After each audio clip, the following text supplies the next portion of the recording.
ஓம் விக்னேஸ்வரா போற்றி, ஓம் நவக்கரனார்களை போற்றி, சித்தமில்லாமல் எனக்கு சிவமயமே, உன்னை சேவித்த கரங்களுக்கு இல்லமயமே, 18 சித்தர்கள் போற்றி, அகஸ்தரியை போற்றி. ரிஷபராசி நேயர்களுக்கு வணக்கம். ரிஷபராசி கிருத்திகை, ரோகிணி, மிருகசீரிஷம் அடங்கிய ராசி மண்டலம். இந்த வீடியோ பதிவில் சித்தர்களை பற்றி பேச போகிறேன். நிறைய நேர்கள் சித்தர்களை பற்றி கேட்டாங்க. நட்சத்திர சித்தர்கள், குறிப்பாக இந்த குருதிசை நடக்கிறவங்களுக்கு இது ஒரு அருட்பொக்கிஷமாக இருக்கும். பொறுமையாக கேளுங்க.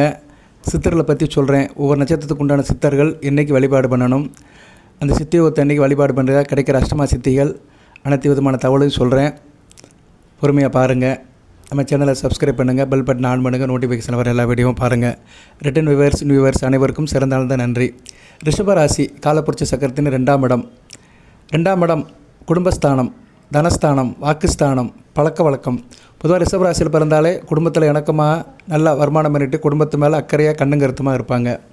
அவங்களுக்கு சித்தர்களுடைய சங்கல்பம் எப்படி இருக்குது அதை பற்றி தான் பார்க்க போகிறோம். பொதுவாக எல்லாருக்குமே சித்தர்களுடைய சங்கல்பம் கிடைக்கணும். சித்தர்களுடைய அணுக்கரம் இருந்துச்சுன்னா காரிய சித்தி ஆகும். காரிய சித்தின்னு என்ன சார் அர்த்தம் அப்படின்னம்னா அனைத்தும் ஜெயம். சரியா? நம்ம நினைக்கிறது அனைத்தும் நமக்கு ஜெயமாகும். அதனால தான் நிறைய பேர் சித்தர் வழிபாடு பண்ணுவாங்க, ஜீவசமாதிக்கு போயிட்டு வருவாங்க. பொதுவாக குரு அருள் இருக்கிறவங்க சித்தர் சமாதிக்கு போவாங்க. ஜனன ஜாதகத்தில் லக்கண ராசிக்கு குரு சம்மந்தப்படணும். அதுபோக உங்கள் ராசி லக்கணத்துக்கு சனி பகவான் 4, 10 இடத்துல சம்மந்தப்பட்டாலும் இந்த அமைப்பு இருக்கும். பொதுவாக அதாவது நிறைய காம்பினேஷன் இருக்குது. அதில் ஒரு ஜாதகத்தை பார்த்தோன்னே இவங்களுக்கு சித்தர்களுடைய அணுக்கரம் இருக்குது, இவங்க சித்தரை வழிபட்டால் இவங்களுக்கு யோகம் இருக்குது அப்படின்னு சொல்லிடலாம். அவங்களுக்கும் சித்தர் மேலே ஒரு இன்ட்ரெஸ்ட் இருக்கும். அது யாருக்கு சார் இன்ட்ரெஸ்ட் இருக்கும் அப்படி பார்த்தோம்னா, ஜனன ஜாதகத்தில் லக்கணம் ராசிக்கு குரு சனி பகவான் சம்மந்தப்படணும். இல்லைனா 4ஆம் இடம் 10ஆம் இடத்தோடு சம்மந்தப்படணும். 4ஆம் இடங்கிறது என்னென்னா ஒரு விஷயத்தை சிறப்பாக செய்கிறது. சரியா? மன லயித்து போய் செய்கிறது. 4ஆம் இடம் சுகஸ்தானம். அதை செய்கிறதுனால அவங்க சௌரியப்படுவாங்க. அதை செய்கிற இடம் 4ஆம் இடத்துக்கு 7ஆம் இடம் 10ஆம் இடம் கர்மஸ்தானம். அதாவது அந்த காரியத்தை செய்கிறதுனால அவங்க சுகப்படுவாங்க. சில பேருக்கு தினமும் சாமி கும்பிடலைன்னா நல்லா இருக்காது, ஒரு மாதிரியாக இருக்கும், குறையாக தெரியும். இன்றைக்கி காலையில் நான் அவசரத்தில் வந்துட்டேன் சார், வேலைக்கு வந்துட்டேன், சாமியை நமஸ்காரம் பண்ணலை, சாமியை பூஜை பண்ணலை அப்படின்னு சில பேருக்கு ஒரு குறை இருந்துக்கிட்டே இருக்கும். அவங்களுக்குலாம் பார்த்தோம்னா இந்த 4ஆம் இடம் 10ஆம் இடத்தோட சனி பகவான் தொடர்பில் இருப்பார். ஓகே நேர்களே, இப்போ நான் வேத ஜோதிடத்தில் சில குறிப்புகளை சொல்லிட்டு சித்தர்களை பற்றி சொல்கிறேன். ஒவ்வொரு நட்சத்திரத்துக்கு உண்டான சித்தர்களை சொல்கிறேன். பொறுமையாக காத்துருங்க. 3 நட்சத்திரத்துக்குமே தனித்தனியாக சொல்கிறேன். பொறுமை இக்கணம் தேவை. உங்கள் ஜனன ஜாதகம், தனிப்பட்ட ஜாதகத்தில் 3 கிரகங்கள் தங்களுக்குள்ள தொடர்பில் உண்டாக்கிட்டால் அவங்களுக்கு சித்தருடைய அருள் சித்திக்கும். எல்லாத்துக்கும் சித்திக்கும். ஆனால் அவங்க சில பேருக்கு இன்ட்ரெஸ்ட் இருந்தால் தான் சித்திக்கும். அதாவது தேடிய பொருள் கிடைக்கணும்னா நம்ம நாடி தான் போகணும். சில பொருளை நம்ம தேடாமல் கிடைக்காது, அதை நாடி போகணும். நாடி போனால் தான் தேடிய பொருள் கிடைக்கும். எல்லாரோடும் எல்லாத்தையும் நாட முடியாது. சில பேருக்கு தேடினாலும் கிடைக்காது, சில பேருக்கு ஈஸியாக கிடச்சிரும், கை கட்ட தூரத்திலே கிடைக்கும். அது யாருக்கு சார் கிடைக்கும் அப்படி பார்த்தோம்னா, ஜனன ஜாதகத்தில் உங்கள் ராசி கட்டத்தில் குரு சனி பகவான் கேது இவங்க 3 பேரும் தங்களுக்குள்ள தொடர்பில் இருக்கணும், தங்களுக்குள்ள ஒரு கோணத்தில் இருக்கணும். உதாரணத்துக்கு சொல்கிறேன், குரு கடகத்தில் உச்சமாக இருக்கணும், சனி பகவான் விருச்சிகத்தில் இருக்கணும். அந்த சனி பகவானை யார் பார்க்கணும்? குரு பார்க்கணும். கேது எங்கே இருக்கணும்? கேது மீனத்தில் இருக்கணும். இது ஒரு அமைப்பு. கடக குரு உச்சம், விருச்சிகத்தில் சனி பகவான், அவர் குரு பார்ப்பார். கேது மீனத்தில் இருப்பார், அவரையும் குரு 9ஆம் பார்வையில் பார்ப்பார். இதில் இந்த கிரகங்கள் நட்சத்திர சாரங்களும் மாறி இருக்கும். கடகத்தில் இருக்க குரு பூச நட்சத்திரத்தில் நிற்பார். பூச நட்சத்திரம் தான் அவருக்கு உச்ச நட்சத்திரம். ஸோ பூச நட்சத்திரம் இருந்தாலும் சனி பகவான் சாரம் வாங்கியிருக்கிறான்னு அர்த்தம். சனி பகவான் விருச்சிகத்தில் விஷாக நட்சத்திரத்தில் நிற்பார். விஷாகம் 4ஆம் பாதத்தில்னா மிகச்சிறப்பாக பார்க்கப்படுகிறது. அடுத்து கேது அங்கங்கே நிற்பார், பூரட்டாதல் நிற்பார் அல்லது உத்திரட்டாதல் நிற்பார். ரெண்டுமே குரு சனி பகவான் நட்சத்திரம். இந்த காம்பினேஷன் வந்துருச்சுன்னா இவங்களுக்கு சித்தர்களுடைய யோகம் கிடைக்கும். இது ஒரு அமைப்பு. சரியா? சனி குரு கேது பகவான் இவங்க 3 பேருமே தங்களுக்குள்ள கோணத்தில் அவங்க நட்சத்திரத்திலே நிற்பாங்க, மாறி நிற்பாங்க. குரு நட்சத்திரத்தில் சனி பகவான் நட்சத்திரத்தில் கேது பகவான் நட்சத்திரம் குரு பகவான். இவங்க சாரம் மாறி நின்னாலும் நல்லா அந்த பலன் கிடைக்கும். அடுத்து கேந்திரமாக இருக்கிறது. கேந்திரம் எப்படி சார் இருக்கிறது? தனுசுல குரு பகவான் இருக்கிறாரு. சரியா? தனுசுல குரு பகவான் இருக்கிறாரு. மீனத்தில் சனி பகவான் இருக்கிறாரு. குரு வீட்டிலே இருக்கிறாரு. கன்னியில் கேது பகவான் இருக்கிறாரு. அதாவது குருவுக்கு 4ஆம் இடத்துல சனி பகவான், 10ஆம் இடத்துல கேது. இப்படி இருந்தாலும் இவங்களுக்கு சித்தர்களுடைய அனுக்கிரம் கிடைக்கும். அஷ்டமா சித்திகள் வசப்படும். சரியா? சித்தர்களுடைய அந்த அருள் சித்திக்கும். ஸோ சொல்ல வந்த விஷயம் என்னென்னா, குரு சனி கேது இந்த 3 கிரகங்களுமே தங்களுக்குள்ள கேந்திர கோணத்தில் இருக்கணும், இல்லைன்னா தங்களுக்குள்ள ஒரு தொடர்பில் இருக்கணும், நட்சத்திர தொடர்பில் இருக்கணும். இது லக்கணத்துக்கு மறையாமல் இருந்தாங்கன்னா நல்ல பலன்களை கொடுப்பாங்க. இந்த 3 கிரகங்களுமே லக்கணத்துக்கு மறையாமல் தங்களுக்குள்ள ஒரு கேந்திர கோணத்தில் இருந்தாங்கன்னா அது நல்ல விதமாக பார்க்கப்படுகிறது. உதாரணத்துக்கு சொல்கிறேன், நீங்கள் ரிஷப ராசி விருச்சிக லக்கணம், அருமையான அமைப்பு. லக்கணத்துக்கு ராசி 7ஆம் இடம். ராசியை சந்திரன் பார்ப்பார், தான் உச்சவட்டியே பார்ப்பார், சூப்பராக இருக்கும். அதுவும் வந்து ஒளிச்சந்திரன் இருந்தார்னா கூடுதல் பவர். அதுதான் கிளாரிட்டிங்கிறது. அதுதான் ஒவ்வொரு கிரகங்களுமே வந்து நல்ல ஒரு சுபத்துவமாக, நல்ல நிலைமையில் செம்மையாக செழுப்பாக நல்ல நிலைமை உட்காந்துச்சுன்னா ஜாதகம் வந்து பலன் இருக்கும், வலுவாக இருக்கும், யோக ஜாதகமாக மாறிடும். லக்கணத்தில் வந்து விருச்சிக லக்கணம், ராசியில் சந்திரன் இருந்து லக்கணத்தை பார்ப்பார், அருமையான அமைப்பு. ஒளிச்சந்திரனாக இருந்து பார்த்தாருன்னா லக்கணம் வலுப்படும். இப்போ வந்து 2ஆம் இடத்துல குரு இருக்கிறார், நல்ல அமைப்பு தான். அது எப்படின்னா ரிஷபராசி விருச்சிக லக்கணம், லக்கணத்துக்கு 2ஆம் இடத்துல குரு. குருக்கு வந்து 4ஆம் இடத்துல சனி பகவான் இருப்பார், லக்கணத்துக்கு 5ஆம் இடம். கேது வந்து எங்கே இருப்பார்? 11ஆம் இடத்துல கன்னியில் இருப்பார். ஸோ இது இப்படி பார்த்தோம்னா லக்கணத்துக்கு 3 கிரகங்களும் மறையாமல் இருக்கும். குரு, சனி பகவான், கேது 3 பேருமே லக்கணத்துக்கு மறையாமல் இருப்பாங்க, தங்களுக்குள்ள கேந்திரமாக இருப்பாங்க. இவங்களுக்கு வந்து சித்தர்கள் அடி சித்திக்கும். இவ்வளோதாங்க. இப்படி நிறைய சொல்லிட்டு போகலாம், நிறைய காம்பினேஷன் இருக்குது. சரியா? ஸோ லாஜிக் என்னென்னா, சனி பகவான், குரு, கேது இவங்க 4 பேருமே தங்களுக்குள்ளே மறையாமல் இருக்கணும். அப்படியே மறைஞ்சாலுமே ஸ்தான பலம் வரணும். சனி பகவான் மறைஞ்சாருன்னா மகர, கும்பம், துலாம், ரிஷபத்தில் ஸ்தான பலம் வரணும். குரு மறைஞ்சாலுமே விருச்சிகம், மேசம், தனுசு, சிம்மம் இதில் ஸ்தான பலம் வரணும். சரியா? ஸ்தான பலம் பட்டு இருந்தாலும் ஒரு வகைக்கு நல்ல பலங்களை கொடுப்பாங்க. ஸ்தான பலம் பட்டு இருந்தாலும் சுப தொடர்பில் இருக்கணும். குரு வந்து சனி பகவானுக்கு மறைஞ்சிட்டார் அப்படின்னாலும் சந்திரன் பார்வை, புதன் பார்வை இருந்துச்சுன்னா ஓரளவு வலுப்பெறுவார். வாட்டர் மேபி நல்ல கிளாரிட்டி சொன்னோம்னா தங்களுக்குள்ள கேந்திர கோணத்தில் இருந்தாங்கன்னா நல்ல பலங்களை கொடுப்பாங்க. ஓகே, இவ்வளோ தூரம் சொன்னது போதும். இதுவே நிறைய பேருக்கு போர் அடிக்கும்.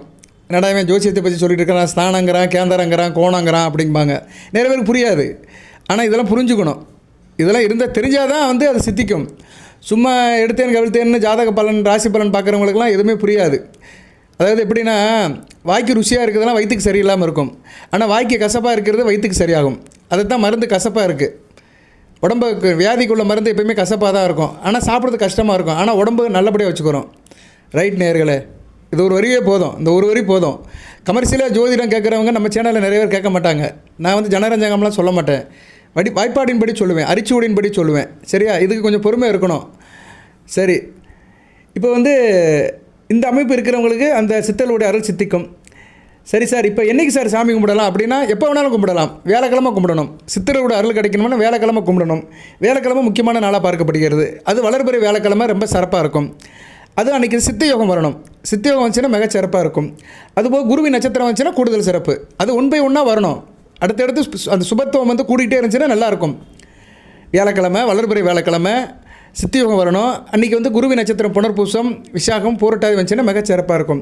அன்றைக்கி தேதி பூஜை புனஸ்காரம் பண்ணணும். இப்போ அடுத்து வருகிற நாட்களில் உங்களுக்கு அப்படி இருக்கா சார்னா வருக்கு.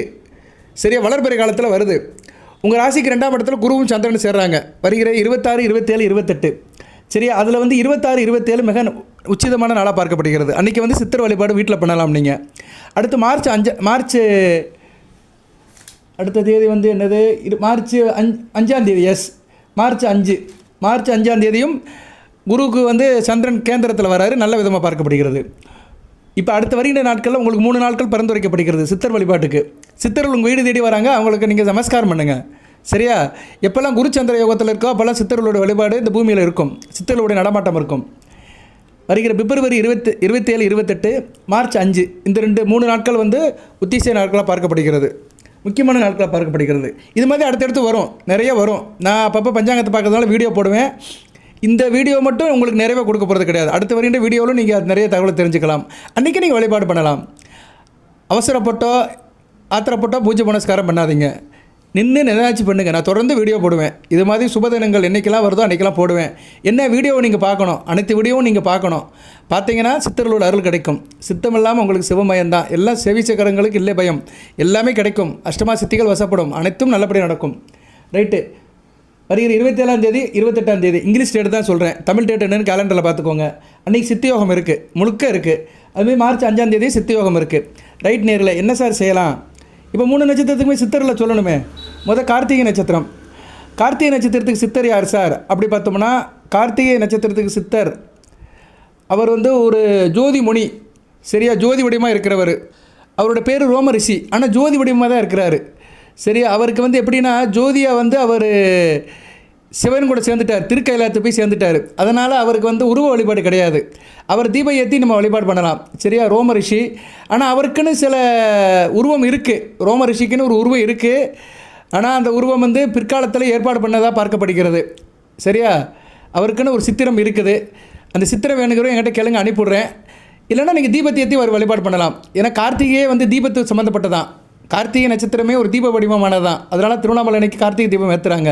ஏன்னா கார்த்திகை வந்து முருகனுடைய நட்சத்திரம். முருகன் வந்து நெற்றி பொட்டிலேருந்து பிறந்தவன், தீப்புரி ஆனவன், செந்தளிர் மேனியனுடைய மகன், மைந்தன். சிவன் வந்து செந்தளிர் மேனியன். சிவனே நெருப்பு தான். அதான் திருவண்ணாமலையில் சிவன் நெருப்பாக இருக்காருன்னு தீபம் ஏற்றுறாங்க. அந்த நெருப்பிலிருந்து பிறந்தவன் தான் முருகப்பெருமான். அவரும் நெருப்பு வடிவமானவன் தான், தீப்புரியிலிருந்து தான் பிறந்தவன். ஸோ கார்த்திகைனாலே நெருப்பு வடிவம்னு அர்த்தம். சரியா? தீபம் ஜோதின்னு அர்த்தம். ஸோ அந்த கார்த்திகை நட்சத்திரத்துக்கு உண்டான ரோமரிஷி முனிவர் வந்து ஜோதி வடிவமாக தான் இருக்கிறாரு. அவரை நீங்கள் ஜோதி வடிவமாக கும்பிடலாம். இல்லைனா அவருடைய சித்தர் படம் ஒன்று இருக்குது, அதை நான் அனுப்புகிறேன். அடியன்கிட்ட கேட்டிங்கன்னா அனுப்பிவிடுவேன். ரைட்டு. அடுத்து ரோகிணி நட்சத்திரத்துக்கு வந்து மச்சமுனி வந்து திருப்பரங்குன்றத்தில் இருக்கிறாரு. திருப்பரங்குன்ற மலையில் ஒரு சுனை இருக்குது. காசி விஸ்வநாதர் கோயில் பக்கத்தில் ஒரு சுனை இருக்குது. அந்த சுனையில் அவர் இன்னும் உயிரோடு வாழ்கிறதா ஒரு ஐதீகம். மீனாக வாழ்கிறார் மச்சம்னா மீனுன்னு அர்த்தம். திருப்பரங்குன்றத்தை வந்து ஸ்தலத்தை நிறுவியவரும் அவருன்னு சொல்லப்படுகிறது. சரியா? முருகனை வழிபாடு பண்ணவரும் மச்சமுனி தான். ஸோ ரோகிணி நட்சத்திரத்தை பிறந்தவங்க திருப்பரங்குன்றத்துக்கு ஒரு தடவை போயிட்டு வந்தீங்கன்னா மிகச்சிறப்பாக பார்க்கப்படுகிறது. வாழ்நாளில் ஒரு தடவை திருப்பரங்குன்றத்துக்கு போயிட்டு வந்தீங்கன்னா உங்கள் நட்சத்திரத்தினுடைய அந்த சித்தருடைய ஆசீர்வாதம் கிடைக்கும். சரியா? ஸோ ரோகிணி நட்சத்திரத்துக்கு வந்து திருத்தலம் வந்து திருப்பரங்குன்றமாக பார்க்கப்படுகிறது. மச்சமுனி வந்து சித்தரா பரிந்துரைக்கப்படுகிறார். அடுத்து மிருகசீர்ஷம் பாம்பாட்டி சித்தர் வந்து மருதமலையை தான். சரியா? மருதமலை ஸ்தாபனம் பண்ணவர் பாம்பாட்டி சித்தர் தான். ஸோ நீங்கள் மருதமலையிலும் கும்பிடலாம், சங்கரங்கோயிலும் கும்பிடலாம். சங்கரங்கோயிலில் ஒரு ஜீவ சமாதி, ஜீவ ஒளி இருக்குது அப்படிங்கிறாங்க. ஸோ பாம்பாட்டி சித்தர் தான் வந்து மிருகசீரிஷ நட்சத்திரத்துக்கு. அவரை நீங்கள் வழிபாடு பண்ணலாம். ஓகே நேயர்களே, ஒரே சித்தரை நம்ம மனப்பூர்வமாக வச்சுக்கிடுவோம். இப்போ வந்து வழிபாடு எப்படி சார் பண்ணுறது, அதுக்கு தான் வரோம். இப்போ நம்ம வழிபாடு என்ன மந்திரத்தை சொல்லலாம் அப்படின்னு பார்த்தோம்னா, இப்போ நான் ஒரு 3 நாள் உங்களுக்கு சொல்லியிருக்கிறேன். வருகிற 27, 28 மார்ச் 3 அன்றைக்கி காலையில் என்ன பண்ணுறீங்கன்னா, ஒரு 4 மணிக்கு எந்துங்க. 4 மணிக்கு எந்திரிச்சிட்டு குளிச்சு முழிச்சு சுத்தமாயிருங்க. பூஜை ரூமுக்கு வாங்க. பூஜை ரூமில் வந்து 3 படம் வைங்க. விநாயகர் படம், ரிஷபராசிக்கு வந்து லட்சுமி கணபதி படம். அந்த படம் வேணாலும் அடியங்கிட்ட கேட்கலாம். 8807457629 8807457629 ஃப்ரீயாகவே கொடுப்பேன். இந்த சித்தர் படம், லட்சுமி படம், மற்ற எந்த படம் இருந்தாலும் சரி. நான் எந்தெந்த படத்தில் அனௌன்ஸ் பண்ணுறேனோ அந்த படத்தை நீங்கள் வாட்ஸ்அப்பில் கேட்கலாம். தயவுசெய்து ஃபோன் பண்ணிலாம் கேட்காதீங்க. சரியா? ஒன்று கமெண்ட் பாக்ஸில் கேளுங்க, இல்லைனா வாட்ஸ்அப்பில் கேளுங்க. கண்டிப்பாக ரிப்ளை பண்ணுவேன். ஏன்னா எல்லா நேரம் என்னால் ஃபோன் எடுக்க முடியாது, உங்கள் கூட கலந்து பேசவும் முடியாது. நான் ஒரு மைண்ட் ஆஃப் செட்டில் இருப்பேன். சரியா? அதனால் யாரும் தவறாக எடுத்துக்காதீங்க. இப்போ வந்து காலையில் எந்திரிச்சிருங்க, குளிச்சு முடிச்சுட்டு பூஜை அறைக்கு வந்துடுங்க. லட்சுமி கணபதி படம், அடுத்து வந்து சிவன் சக்தி படம் இருக்கணும். சரியா? சிவன் சக்தி. ஏன்னா சித்தர்னாலே சிவன் வழிபாடு தான் பண்ணணும். தனியான சிவன் வேண்டாம். அவர் வந்து சிவசக்தியோடு இருந்தார்னா மிகச்சிறப்பாக பார்க்கப்படுகிறது. எந்த தெய்வத்தை கும்பிட்டாலுமே அங்கே சக்தி இருக்கணும். சக்தி இருந்தால் தான் அனைத்தும் சாத்தியப்படும். அடுத்து வந்து உங்கள் நட்சத்திரத்துக்கு உண்டான சித்தர், கிருத்திகை, ரோகிணி, மிருகசீரிஷத்துக்கு உண்டான சித்தர் படத்தை நீங்கள் வச்சுக்கணும். அதை பிரிண்ட் அவுட் எடுத்து வச்சுக்கணும். இப்போ கிருத்திகை நட்சத்திரத்துக்கு ரோமரிஷி படமும் இருக்குது. அது வரையும் பிரிண்ட் அவுட் எடுத்து வச்சுக்கலாம். இல்லைனா தீபத்தை ஏற்றி அவரையும் வச்சு கும்பிடலாம். குத்துவிளக்கு ஏற்றி வச்சுட்டு அதை வந்து சித்தராக நினச்சி கும்பிடலாம். ரோகிணி நட்சத்திரத்துக்கு மச்சமுனி, மிருகசீரிஷத்துக்கு பாம்பாட்டி சித்தர். இந்த படத்தை நீங்கள் வச்சுக்கணும். இது போக மற்ற படத்தை நீங்கள் எது வேணாலும் வச்சுக்கலாம். உங்களுக்கு பிடிச்ச படத்தை நீங்கள் எது வேணாலும் வச்சுக்கலாம். தீர்த்தம், பஞ்சபாத்திரத்தில் தீர்த்தம் வைக்கணும். தண்ணி ஊற்றணும். அதில் அருகம்புல், வில்வம் போடணும். சரியா? அருகம்புல், வில்வம், வேப்பையில் 3 போட்டால் மிகச்சிறப்பாக பார்க்கப்படுகிறது. விபூதி, குங்குமம் போடுங்க போதும். குங்குமம் போடலாம். சக்தி வழிபாடு பண்ணுறதுனால குங்குமம் போடலாம். ஆனால் குங்குமம் வந்து நாராயணனுக்கு உள்ளது. விபூதி மட்டும் போட்டால் போதும். ஏன்னா முழுக்க அங்கே சிவன் தான் உட்காந்துருக்கிறாரு. சித்தர் வழிபாடுனாலே சிவனுக்கு தான் அங்கே முதல் மரியாதை. சரியா? அதனால் நீங்கள் வந்து என்ன பண்ணலாம்னா, அருகம்புல், வேப்பையில், வில்வம், விபூதி. சார் வில்வம் கிடைக்கல அப்படின்னா நறுமண பூக்களை போடுங்க. கொஞ்சம் பன்னீர் ஊற்றிடுங்க. இல்லைனா பச்சை கற்பூரம் போட்டுருங்க. அங்கே மகாலட்சுமியோட அனுக்கிரம் இருக்கும். மகாலட்சுமி பூஜையில் கலந்துக்கணும். மகாலட்சுமி இருந்தால் தான் வீடு மனையாகும். வீட்டு மனைக்கு வந்து மகாலட்சுமியோட இருக்கணும். அந்த கிரகலட்சுமி வீட்டில் உட்காரணும். சரியா? அஷ்டலட்சுமி நவநீதி வரணும்னா, அந்த பூஜை பலன் பரிபூர்ணமாக முடியணும்னா அந்த 30 தேவிகளும் இருக்கணும். சரியா? சக்தி வந்து சிவன் கூட சேர்ந்துருவா. மகாலட்சுமி வந்து அந்த பன்னீரில் வந்துடுவா, பச்சை கற்பூரத்தில் வந்துடுவா. சரஸ்வதி உங்கள் நாவலில் இருப்பா, நீங்கள் சொல்கிற மந்திரத்தில் இருப்பா. ஸோ 3 சேரும்போது 30 தேவிகளும் வந்துடுவாங்க. 30 தேவிகள் வரும்போது மும்மூர்த்திகளும் வந்துடுவாங்க. மும்மூர்த்திகள் 30 தேவிகள் வந்துட்டாங்கன்னா 30 கோடி தேவர்களும் வந்துடுவாங்க. எல்லாம் வந்துடுவாங்க. அவ்வளோதான். சரியா? அந்த பஞ்சபாத்திரத்தில் தீர்த்தத்தில் அவ்வளோ மகிமை இருக்குது. அதை வச்சுருங்க. படையல் என்ன சார் செய்யலாம்? படையல் வந்து பசும்பால், நாட்டு சக்கரை வைங்க போதும். இல்லாதவங்க, கொஞ்சம் வசதி இருக்கிறவங்க என்ன செய்யலாம்னா, இது இல்லாதவங்க செய்கிறது, சிம்பிளாக செய்கிறது. வசதி இருக்கிறவங்க பழங்கள் வைங்க.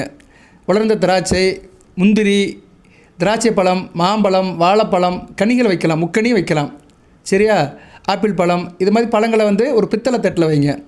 பித்தளை தட்டில் வந்து பழங்கள் வச்சுட்டிங்கன்னா வெத்தலை பாக்கு வைக்கணும், வெறுமனே வைக்கக்கூடாது. தேங்காய் வந்து தேவையில்லை. பழங்கள் வச்சு நீங்கள் பூஜை புனஸ்காரம் பண்ணுறீங்கன்னா அந்த இடத்துல வெத்தலை பாக்கு இருக்கணும். பொதுவாக எந்த பூஜை புனஸ்காரம் நம்ம வீட்டில் ஒரு ஐதீகமாக பண்ணாலுமே வெத்தலை பாக்கு இல்லாமல் பண்ணக்கூடாது. வெத்தலை பாக்கு, பஞ்சாச்சரம், அதில் தீர்த்தம், அதுபோக வந்து படையல் ஏதோ ஒன்று இருக்கணும். 3 சேர்ந்து இருந்தால் தான் அந்த பூஜை பரிபூர்ணமாக ஆகும். வெத்தலை பாக்கு, பஞ்சபாத்திரம், அடுத்து வந்து அதை ஒன்று சொன்னேனே படையல் இருக்கணும். உட்காந்துருங்க, வடக்கு நோக்கி உட்காருங்க. காலையில் 5:45 6:15 பூஜை பண்ணணும், காலையில் பண்ணணும். சரியா? அது அன்றைக்கி நான் சொல்லியிருக்கிறேன், அந்த கிழமையில் பண்ணால் போதும். அந்த டேட்டு ஏற்கனவே சொல்லிட்டேன் நான். அன்றைக்கி 5:45 to 6:15 பூஜை பண்ணிடுங்க. ஆண்கள் வேட்டி கட்டி உட்காருங்க. பெண்கள் சேலை கட்டி, குளிச்சுட்டு சேலை கட்டி வெள்ளை துணியை போட்டு உட்காருங்க. வெள்ளை துணி அல்லது வெள்ளை துண்டை போட்டு உட்காருங்க. தரையிலே உட்காரலாம், தலைப்பலகையிலும் உட்காரலாம். சில பேர் பலகை வச்சுருப்பாங்க, பலகை மேலே உட்காந்து பூஜை பண்ணலாம். சரியா? தலைப்பலகையிலே உட்காரலாம், தரையிலையும் உட்காரலாம். அது நம்ம சௌரியம்தான். வடக்கு நோக்கி உட்காந்துக்கோங்க. பூஜை ரூம் எப்படி இருந்தாலுமே வடக்கு நோக்கி உட்காந்துக்கோங்க. சார் எங்கள் வீட்டில் பூஜை ரூம் இல்லை சார் அப்படின்னா கன்னி மூலையில் வடக்கு நோக்கி உட்காந்துக்கோங்க, இல்லைனா ஈசான மூலையில் வடக்கு நோக்கி உட்காந்துக்கோங்க. நான் சொன்ன அந்த பொருட்கள் செட்டப்பெல்லாம் வச்சுடணும். சரியா? இறைவன் படத்தையும் அந்த படையில் அந்த பஞ்சாட்சரத்தை வச்சுக்கிட்டு பூஜை பண்ணுங்கள். சித்தர்களுடைய நாமத்தை சொல்லுங்கள். நீங்கள் எந்த நட்சத்திரத்தில் பிறந்திருக்கீங்களோ அந்த சித்தர்களுடைய நாமத்தை சொல்லுங்கள். ரோஹிணி நட்சத்திரம்னா ஓ மச்சமுனியே நமக, ஓ மச்சமுனியே நமக அப்படின்னு ஒரு 18 தடவை சொல்லுங்கள்.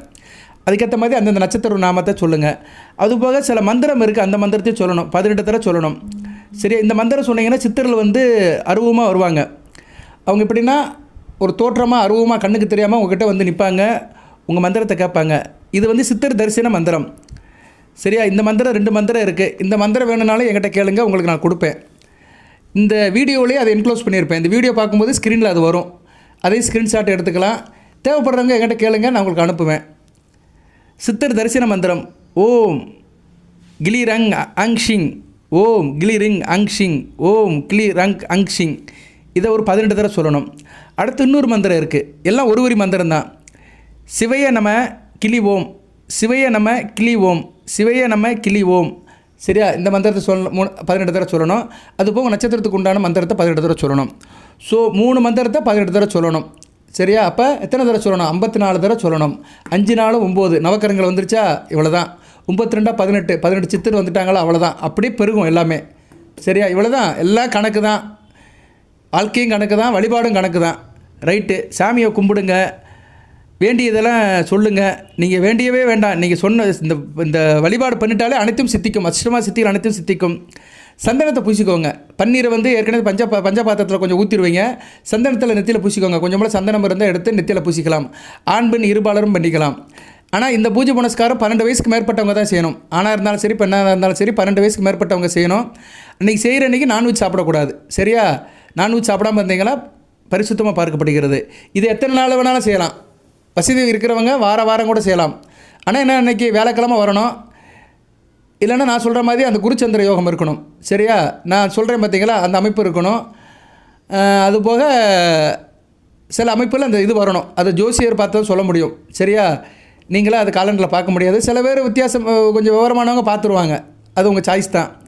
தொடர்ந்து வீடியோ பாருங்கள். இது மாதிரி நல்ல நாட்களை சொல்கிறேன். ஜெபம் பண்ணுங்கள், பிரார்த்தனை பண்ணுங்கள், சித்தருடைய வழிபாடு இருக்கும்.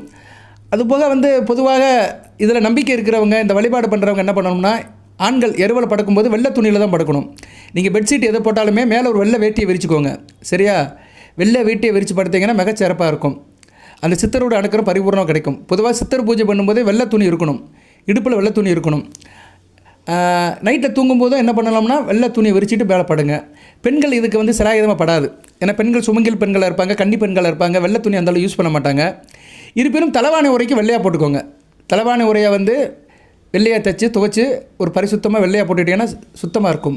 வெள்ளை நிறங்கிறது வந்து ஒரு பரிசுத்தம், ஒரு பாசிட்டிவ் எனர்ஜிக்கு ஒரு சிம்பிளாக பார்க்கப்படுகிறது. சித்தருடைய அணுக்கரும் பரிபூர்ணமாக கிடைக்கும். அதனால தான் அந்த வீட்டில் அந்த காலத்திலலாம் பார்த்திங்கன்னா வீடெல்லாம் வெள்ளையாக தான் இருக்கும். சுண்ணாம்பு தான் அடிப்பாங்க. சுண்ணாம்பு வீட்டுக்கு அடிக்கிறது அந்தளவுக்கு சிறப்பு. அது ஒரு பெரிய சப்ஜெக்ட், அதுக்குள்ளே போக வேண்டாம். இன்னும் தெற்கு சவுத்தில் திருநெல்வேலி மாவட்டம் அந்த சில இடத்துலலாம் இன்னும் வீட்டுக்கு வெள்ளை தான் அடிக்கிறாங்க. சில ஆச்சாரமான குடும்பத்தில் இன்னும் வீட்டுக்கு வந்து அந்த சுண்ணாம்பு தான் அடிக்கிறாங்க. அது மிகச்சிறப்பாக பார்க்கப்படுகிறது.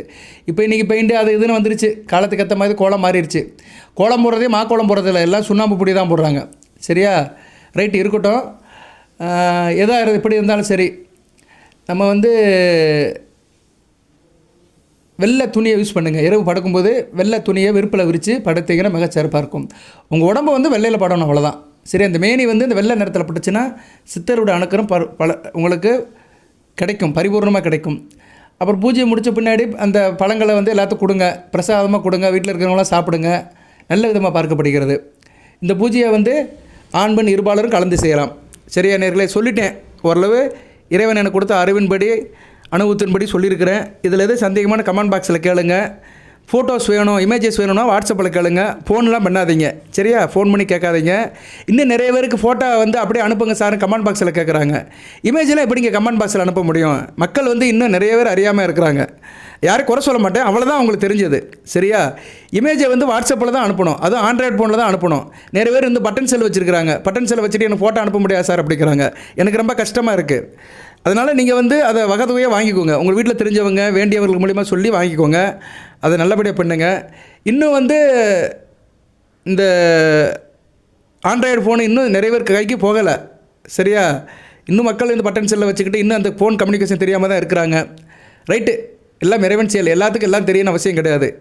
இப்போ அடியனுக்குமே நிறைய தெரியாது, ஃபோனை பற்றி தெரியாது. எனக்கு தெரிஞ்சது மட்டும்தான் தெரியும். இதில் நிறைய ஃபீச்சர்ஸ் எல்லாம் இருக்குது, அதெல்லாம் தெரியாது. அது தெரிஞ்சவங்க பெரிய கெட்டிக்காரன்னு கிடையாது. சரியா? எல்லாருமே எல்லா விஷயத்துலையும் கெட்டிக்காரங்க தான். இருந்தாலும் நீங்கள் வந்து ஃபோட்டோவை வந்து கமெண்ட் பாக்ஸில் கேட்காதீங்க, வாட்ஸ்அப்பில் கேளுங்க. அப்படி சில பேர் கேட்டாலுமே நான் நம்பர் கொடுத்துருவேன். கான்டாக்ட் வாட்ஸ்அப் நம்பர், என்னோடய நம்பரை கொடுப்பேன். சில பேர் கேட்பாங்க, சில பேர் தெரியாமல் போயிடுவாங்க. எல்லாருக்கும் எல்லாம் கிடைக்க போகிறது கிடையாதுல்ல. யாருக்கு எது கிடைக்கணுமோ அதான் கிடைக்கும். இந்த வீடியோ உலகத்தில் பிறந்த எல்லாருமே கேட்குறாங்க. ஏதோ யாரோ கேட்பாங்க, கேட்குறவங்களுக்கு யோகம் இருந்தால் கேட்பாங்க.